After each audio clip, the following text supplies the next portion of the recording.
ખેડૂતોની રેલીમાં પોલીસની માનવતા જોવા મળી। ખેડૂત રેલીમાં આવેલા પોલીસ કર્મીઓએ ખેડૂતને આપી છાસ। પોલીસ અધિકારીઓએ છાસ વિતરણ કરીને માનવતાનું ઉદાહરણ પૂરું પાડ્યું। ખેડૂતો અને પોલીસ વચ્ચે સભા સ્થળે આ માનવતાના દ્રશ્યો પણ જોવા મળ્યા। હાલમાં ખેડૂતો મોટી સંખ્યામાં ટ્રેક્ટર રેલી યોજી અને ગાંધીનગર કૂચ કરી રહ્યા છે। ત્યારે આ દરમિયાન કોઈ ખેડૂત જે છે આટલી આકરી ગરમીમાં વિરોધ કરવા પહોંચ્યો છે, ત્યારે પોલીસ કર્મીઓએ આવા ખેડૂતો માટે છાસનું પણ વિતરણ કર્યું।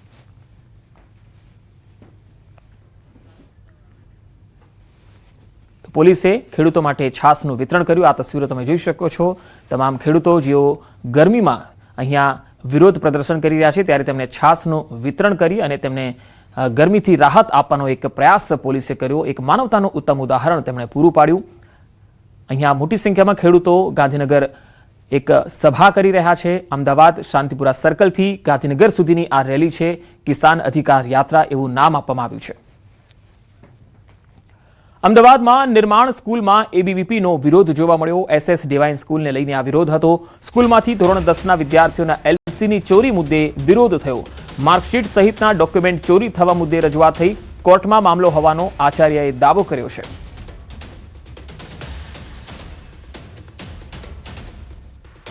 આજે અખિલ ભારતીય વિદ્યાર્થી સહિત અહીંયા આવેદનપત્ર આપીને વિરોધ નોંધાવે છે। શું માંગ છે આપણી માંગ એ છે કે અખિલ ભારતીય વિદ્યાર્થી પરિષદ સ્પષ્ટ ધોરણે માંગ કરે છે કે આ જે એલસી અને જે જરૂરી ડોક્યુમેન્ટ છે વિદ્યાર્થીઓના ડોક્યુમેન્ટ તરત ધોરણે પરિત કરવામાં આવે। જો થતું હોય તો જિલ્લા શિક્ષણ અધિકારીને પણ એબીપી રજૂઆત કરશે અને ડુપ્લિકેટ માર્કશીટ આ કોર્ટ હાલ આ મેટર એ કોર્ટની અંદર ચાલુ છે। એબીપી જે પણ વિદ્યાર્થીઓનું પરિષદનું જે આંદોલન હતું, એસએસ ડિવાઇન હાઈસ્કૂલ જે અમારા ટોટલી શાશ્વતભાઈ કાપડિયા સાહેબ આખું એનું સંચાલન કરતા હતા અને જે પણ કંઈ મેટર છે એ દરેક અરજી સાથેની જે પણ કંઈ બાબતો છે બધી કોર્ટમાં અમે જમા આપી દીધી છે। જ્યારે કોર્ટ એનો ચુકાદો આપે અને જે નિર્ણય આપે બધાને માન્ય રહેશે। સાળંગપુર કોપીરાઇટ મામલે સ્પષ્ટતા। શ્રી કષ્ટભંજન દેવ હનુમાનજી મંદિરની સ્પષ્ટતા। કોપીરાઇટ કિંગ ઓફ સાળંગપુરની મૂર્તિની સુરક્ષા માટે છે। હનુમાનજી તો સૌના છે એવું મંદિર તરફથી કહેવાયું છે। છેલ્લા કેટલાક સમયથી એવી ચર્ચા ચાલી રહી છે કે સાળંગપુર શ્રી કષ્ટભંજન દેવ હનુમાનજી મંદિરે હનુમાનજીના કોપીરાઇટ્સ કરાવી લીધા છે અને હવે કોઈ ભક્ત સંસ્થાની મંજૂરી વગર નવું મંદિર કે હનુમાનજીનું નામ રાખી શકશે નહીં। તો મંદિરે આ બાબતને ખોટી ગણાવી।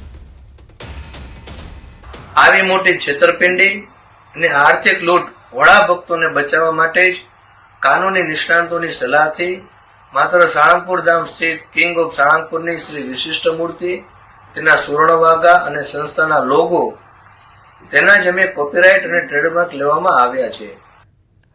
ગીર સોમનાથના પાંડેરી ગામે શાળાના વિવાદ અંગે ગ્રામજનો દ્વારા અનોખો વિરોધ નોંધાવવામાં આવ્યો।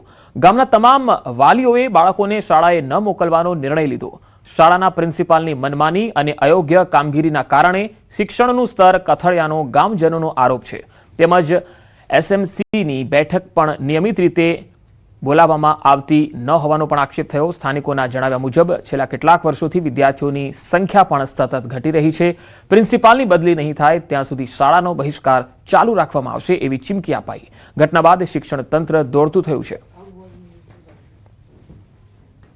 એક પણ કાર્ય જે પ્રિન્સિપાલ તરીકે એને કરવાનું હોય તે કર્યું નથી। શિક્ષણ બાબતે એને બહુ ઢીલાસ રાખી છે। બાળક માની લો કે 10 દિવસ શાળાએ ન આવે છતાં તે વાલીને જાણ નથી કરતા। ઘણા બાળકો તો એવા છે ચાલુ નિશાળે વહી જાય, એ લોકો તે પણ ધ્યાન નથી દેતા। જ્યાં સુધી આ મુદ્દાનું કોઈ નિરાકરણ નહીં આવે, પ્રિન્સિપાલની અહીંથી બદલી નહીં થાય ત્યાં સુધી અમારી લડત ચાલુ રહેશે। પ્રિન્સિપાલ તરીકેની એને એકય ફરજ નિભાવી નથી। એસએમસીની સમિતિની રચના એને 3 થી 4 વર્ષ પહેલા કરેલી હશે, એ કોઈ ગામજનોને કે એસએમસીના સભ્યોને કોઈને ખ્યાલ નથી। કોઈ દી એસએમસીની નવી નિમણૂક નથી કરી ને સાયનું પોતાની રીતે એજન્ડામાં ખોટી કરેલી છે। અમારો મુદ્દો આ ત્યાં સુધી ચાલુ રહેશે કે જ્યાં સુધી સાહેબની બદલી નહીં થાય।